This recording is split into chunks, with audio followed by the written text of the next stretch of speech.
The Swiss absorbed their principles from the Dutch style, the writings of Jan Schichold, the Russian constructivists, and the experimental Bauhaus. What evolved is known as the International Typographic Style, or Swiss design. One major factor that played a role was Switzerland's geographic location. The country is set in the middle of Europe with three national languages: German, French, and Italian. The international typographic style began in the 1950s in Zurich and Basel, Switzerland. There are many reasons Swiss design evolved: an international tradition which absorbed and mimicked its neighbors, a national program promoting its posters, and a series of published teachers. Let's go over some characteristics of Swiss design. A symmetrical order based on a mathematical grid system. A structured layout. Unjustified sans serif type. Objective photography. And text presenting information in a clear, factual manner. Before we look at some of the pioneers, let's look at an early influence. Theo Ballmer was an early Swiss designer who studied at the Bauhaus. He took a teaching position in Basel and influenced the generation that would develop Swiss design principles. You can say he was a key link into style theory, constructivist theory, and what developed as Swiss design principles. We start to see Ballmer use an ordered mathematical grid to construct these posters. The smaller text in the posters is inspired by early experiments by Theo van Doesburg, except Ballmer's type is based on mathematical principles and measurements. The grid is visible in the poster on the left, but in both posters we see mathematical order, and it makes sense that the grid is visible in the Norm poster from 1928. It's a poster for a traveling exhibition on industrial standards. True to the communication of this poster, Ballmer makes this grid visible. This is an example where clear communication drives form. On the right, we see his 1928 poster for office exhibitions, framed and hung in the MoMA, beside the Vasili chair designed by Marcel Breuer of the Bauhaus. Another influential Swiss designer, who also studied at the Bauhaus under Walter Gropius, Moholy-Nagy, and Joseph Albers, is Max Bill. This is his student card for the Bauhaus in Dessau. Max Bill believed in the possibility of developing art on the basis of pure mathematical thinking. He stated, "Achieving clarity and order is the ideal." In his poster for an American architecture exhibition in Zurich, the grid is complex, an underlying horizontal and vertical grid that has been rotated to create that dynamic diagonal. In 1953, Max Bill, along with Inga Eicher-Skoll and Adel Eicher, founded the Institute of Design in Ulm, Germany. It was based on functionalist Bauhaus principles initially and evolved into a research-driven design school with a basis on scientific principles. Mathematical principles were applied to all areas of design. The Ulm School was a highly influential German design school where students trained in 5 different areas: industrial design, visual communication, building, information design, and film. This is a scene taken at the school in the 1960s. Professors wore lab coats and looked more like scientists than artists. Another Swiss designer who collaborated with Bill on projects had a very different aesthetic. His designs were far more complex and even bordered on chaos. Max Huber played with overlapping forms and transparent inks, intuitive placement, bold, solid colors mixed with photographic images. On the left is a poster for a jazz publication, Jazz Time. In the upper right, a summer sale advertisement for an Italian department store, and underneath that, a yearbook cover from 1951. All of these show a complex, almost improvisational composition. A passion for jazz was applied to the design process itself, incorporating an understanding of rhythm. Variation from improvisational jazz is applied to visual form. These 2 posters highlight the effect of multiple layers on the page. Both are posters advertising motor racing at Monza, and both are inspired by Moholy-Nagy's Typophoto poster. Notice the 3-dimensional typographic treatment on the right poster. Depth is achieved by one-point perspective laid out on a two-dimensional picture plane. What you see here is the Berlin Wall being built in 1961.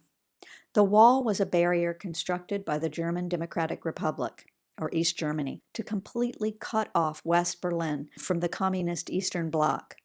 It stood until 1989. I'm showing you this because in the late 1960s, a designer by the name of Anton Stankowski was commissioned by the city of Berlin to develop a civic identity, including street signage, architectural signage, and collateral materials. He created a device that symbolized the socio-political situation of Berlin at the time.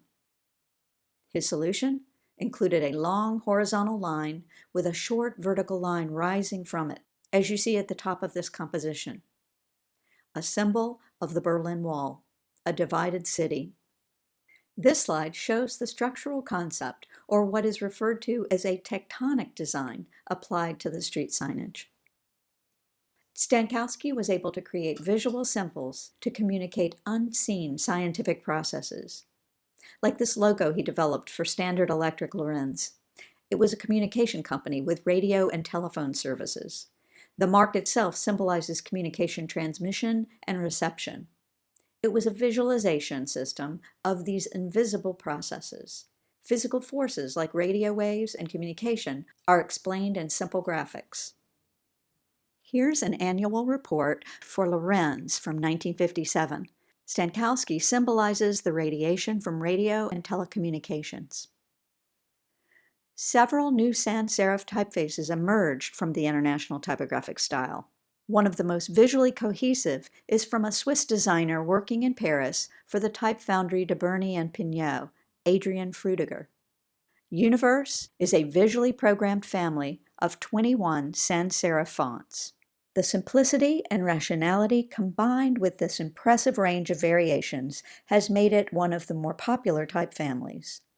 Frutiger replaced the nomenclature, like bold, condensed, italic, with a number system explained in this chart. For example, 55 is the regular book weight. Faces to the left of 55 are expanded, to the right are condensed. The weights above 55 are lighter, and the weights below are heavier. All 21 designs have the same X height and the same ascenders and descenders. Because of this, they all work together and can be mixed and matched. This unique feature made it possible to use a variety of type, making it much easier for the typographer to develop hierarchy and maintain cohesiveness.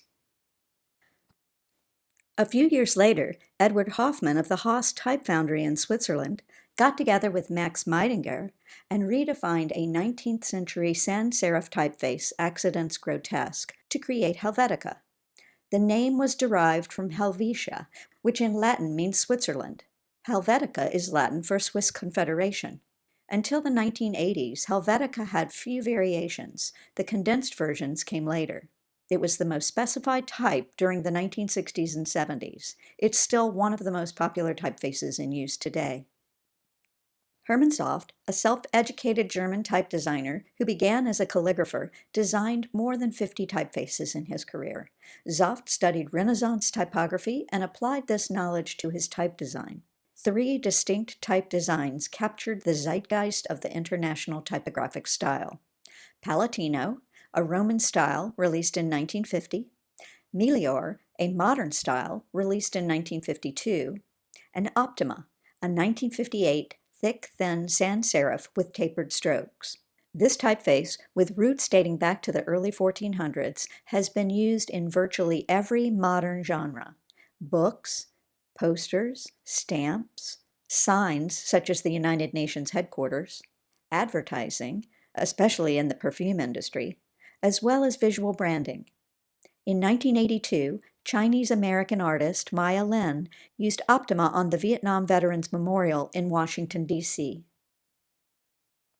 The combination of his understanding and ability to create calligraphy with his developed self-taught graphic design knowledge and talent created an unusual view of typographic design for the times. Wide-sweeping developments of the international style began in Basel, Switzerland, and the Basel School of Design. A typography teacher at the school, Emil Reuter, taught that type has no purpose if it has no meaning, if it ceases to communicate. His lessons stressed legibility and readability. He explained, typography has one plain duty before it, and that is to convey the information in writing. Reuter's classrooms experimented with Universe, demonstrating to the world of design the vast possibilities of the Universe type family. Reuter and his students engaged in endless typographic and layout explorations with the array of weights. This is a 1947 book jacket for the Anthology of Dada Poetry, showing the mixing of typefaces that create a typographic metaphor about the randomness of the Dada poem. Reuter taught students to be more concerned with precision, proportions, and above all, the role of legibility in communication with type. He published a design manual titled Typographie. In this spread, Reuter is comparing the visual contrasts of early Greek pottery to the Universe family of faces. His writings and philosophy were a major influence on Swiss design. Armin Hofmann taught alongside Reuter at the Basel School of Design, and he evolved a language of point, line, and plane. Hofmann's work was didactic in itself, demonstrating Swiss design principles. For example, in this theater poster for a 1959 performance of the ballet Giselle, Hofmann utilizes the stopping power of strong visual contrasts. Hofmann stated that contrast adds life to form. Contrast is achieved through light and dark value, curved line to straight line, the physical curves of the dancer to the hard lines of the type, form to counterform, and dynamic to static. The photo is a contrast of light and dark tones. The kinetic image of the dancer opposes the static two-dimensional type, and the softness of the dancer juxtaposes the hard geometric typography. And notice the intentional placement of the point, of the eye, at the knee of the ballerina. Everything was carefully considered until nothing went unresolved. Hofmann's 1962 poster for Herman Miller Furniture hangs in the permanent exhibit at the MoMA. Its simple graphic solution, the silhouettes of Herman Miller chairs, flow through the page, creating not only interesting forms, but equally interesting counterforms. Here's a half-page newspaper ad of the design successfully cropped for the layout. The graphic treatment not only had stopping power to a reader flipping through the paper for the news of the day, it highlighted the modern profile of the Herman Miller collection, and in doing so, positioned Herman Miller at the forefront of modern design. The bold, dynamic, geometric shapes combine with sans serif asymmetric type. Situated next to the news columns of justified typography, the flush left, rag right alignment sets Herman Miller apart. Now let's look at Swiss designers from Zurich shortly after mid-century. The poster on the left is by Carlo Vivarelli. On the right is Joseph Müller-Brockmann. Both are social posters. On the left is a poster about the elderly. Vivarelli juxtaposes sans serif type with purely objective photography. This means the communication is without the interference of the designer's subjective feelings, and a key characteristic of the rational Swiss principles. The highly textured photo with lighting emphasizes the wrinkles in the face. It's in contrast to the sharp, clean typography. Lighting from underneath the face puts dramatic emphasis on the emotion and fear. It's a call to action to volunteer for the elderly. The Müller-Brockmann public service poster is addressing noise pollution in Zurich. The red type declares, "less noise." It is a purely objective depiction of the physical reaction to extreme noise. The photo, combined with the diagonal of the type, creates an X in the composition, adding an implicit message to X out or eliminate the noise in Zurich. These are principles explained in the journal Neue Grafik, founded by Carlo Vivarelli and Joseph Müller-Brockmann in 1958. It is a trilingual journal that spread the ideas of the international typographic style to a global audience of designers. Set up on a precisely mathematical typographic four-column grid, Neue Grafik was published quarterly in Zurich, Switzerland from 1958 to 1965. New Graphique was arguably the most important journal responsible for disseminating contemporary and historic Swiss functional design ideas and philosophies, referred to as the International Typographic Style, Swiss New Typography, or Objective Functional Typography. Essays were in English, French, and German. The lower spread shows the opening article, an historical essay on the influence of modern art on contemporary graphic design. Early issues sent to subscribers included color identity bands with this cover in the upper right designed by Vivarelli. The publication preaches absolute and universal graphic expression through an objective and impersonal presentation. Its didactic design is based on principles of asymmetry, great use of white space, incorporation of a mathematical grid structure, and use of sans serif typography. All the characteristics of Swiss design. The top right spread shows various trademarks organized on the grid. New Graphique helped to spread the Swiss design philosophies throughout the world. Joseph Mueller-Brockmann created a series of public service posters for the Automobile Club. The poster on the left reads, "Watch out for children." Using dynamic low camera angles, neutral objective images are photomontaged. Scale shifts create visual power and impact, and a restrained use of color places emphasis and heeds warning. The poster on the right shifts our perspective from foreground to background, continually shifting emphasis. The heading reads, "Consideration equals safety." Mueller-Brockmann has perfected the mathematical spatial divisions developed by Max Bill so much earlier. Following the golden mean, or divine proportions, where mathematics and art intersect, this design uses the 3:2 ratio. Space is divided into 15 rectangular modules, 3 across and 5 down. Type fills 1 row or 3 modules. Overlapping letterforms create the kinetics of film itself. It mimics the editorial effect when one scene of the film dissolves into the next, marrying the content of the poster to the form of the design. Mueller-Brockmann designed a series of abstract concert posters titled Musica Viva, using geometric shapes, where the space between the shapes was as equally important as the shapes themselves. With pure mathematics and total abstraction, the essence of musical expression is communicated through absolute geometry. Colored squares are musically placed, following the rhythms of the sound. In the second poster, sound reverberation is captured through graphic representation. And in the third, you can hear the resonance and staccato of every note through the visual graphic form. Mueller-Brockmann diagrams his rational mathematical grid structure in his publication and writes, "The formal organization of the surface by means of the grid, a knowledge of the rules that govern legibility, line length, word and letter spacing, and the meaningful use of color are among the tools a designer must master in order to complete his or her task in a rational and economic manner. This is the essence of the International Typographic Principles."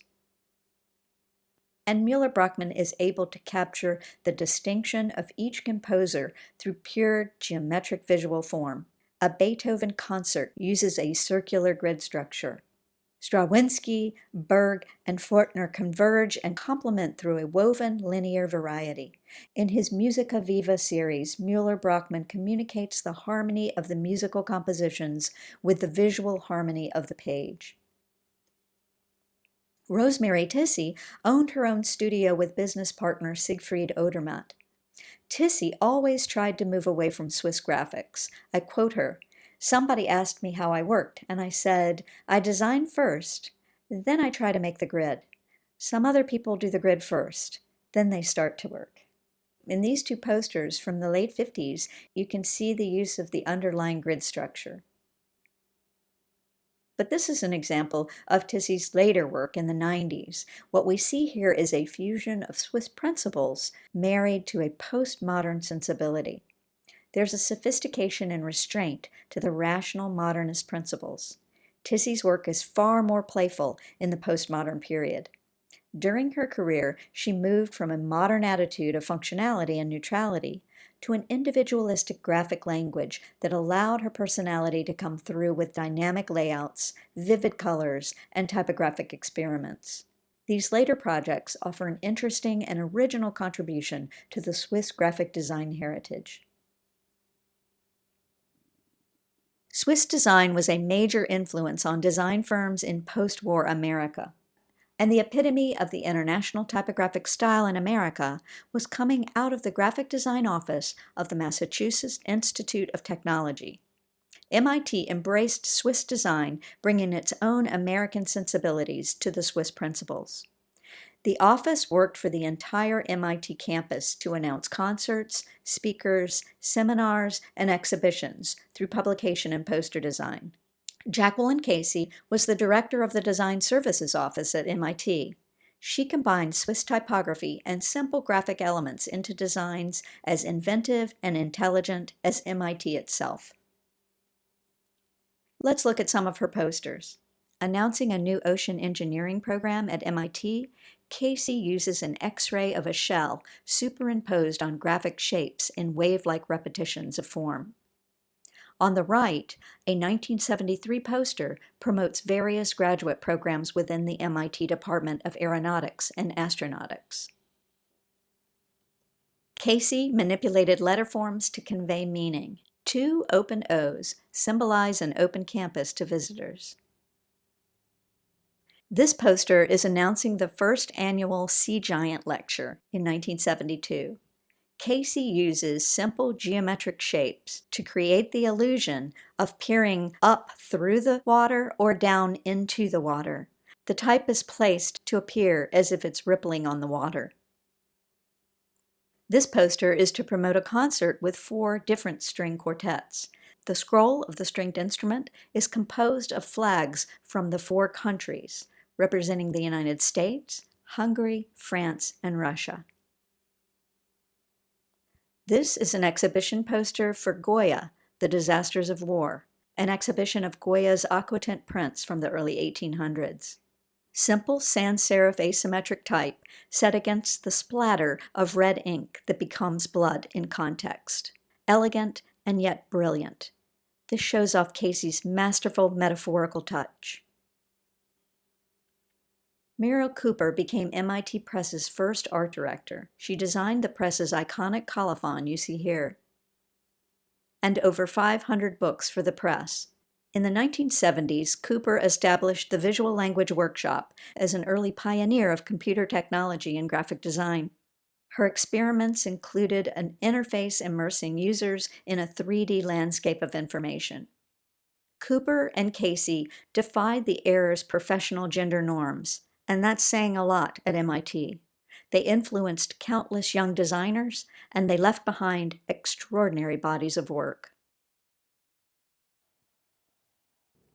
In World War II, Germany occupied the Dutch society. It was a decline in not only the society as a whole, but the rich cultural tradition of the Dutch people. Everything was in a state of decline after the war, and we see Dutch design evolve from its constructivist and de style background. One firm that changed the graphic landscape is Total Design and the work of its founder, Wim Crouwel. Total Design formed in 1963 when Wim Crouwel joined with a product designer and an architect. It was a new multidisciplinary approach to design with an emphasis on function. The idea was the integration of, or the total design, in the form of graphics, architecture, and product development for their clients. This enabled the firm to handle large-scale design assignments for both businesses and government. Wim Crouwel embraced the principles of the international typographic style, a strong geometric mathematical structure, and a rigidly functional approach to communication. He explained his commitment to the grid. I rarely make even the smallest sketch without drawing on squared paper. Crouwel's methodology was a rigid use of grid-based design. One clear example of this approach is his 1966 museum exhibition on form givers for Amsterdam's Stedelijk Museum. The letters are defined by the squares they occupy in the grid. Another example is Crouwel's new alphabet, seen here on the cover for the promotional brochure. The typeface was designed for a computer, and in 1967, it was more a conceptual statement about a new emerging language based on digital imaging. Extending the idea of the grid in Swiss design, he applied rectangular units as a basis for letter forms, with the idea that type would translate to a pixelated computer screen without distortion. In 2019, the Stedelijk paid tribute to this Dutch designer. His process and outcome demonstrated the simplicity and minimalism of late modernism. The exhibit highlighted the work that completely changed the graphic landscape of the Netherlands, and in doing so, shaped its national identity and cultural heritage. Today, we see influences of total design in the work of Experimental Jet Set. The small, independent Amsterdam-based graphic design firm synthesizes the visual language of the international typographic style with other influences, like the post-punk graphics of the 80s, to achieve an altogether new aesthetic. The trio of Marika Stolk, Erwin Brinkers, and Denny Vandenbugen primarily use Helvetica on nearly every one of their projects, and mostly sticks with a monochromatic color palette. They look back to the language that shaped their youth growing up in the Netherlands. But these young designers see their work in a new light, as international and universal, but with a Dutch accent. According to Vandenbugen, the international style is not a homogeneous language, but one that can change with dialect, accent, and pitch. A local design language fused with a global language is the moment the language becomes universal. The principles of Swiss design are embedded in our digital tools today. Even the most radical designs on Tumblr snap to a grid in obedience to one click. The international typographic style is a ubiquitous part of our world, especially in our online spaces.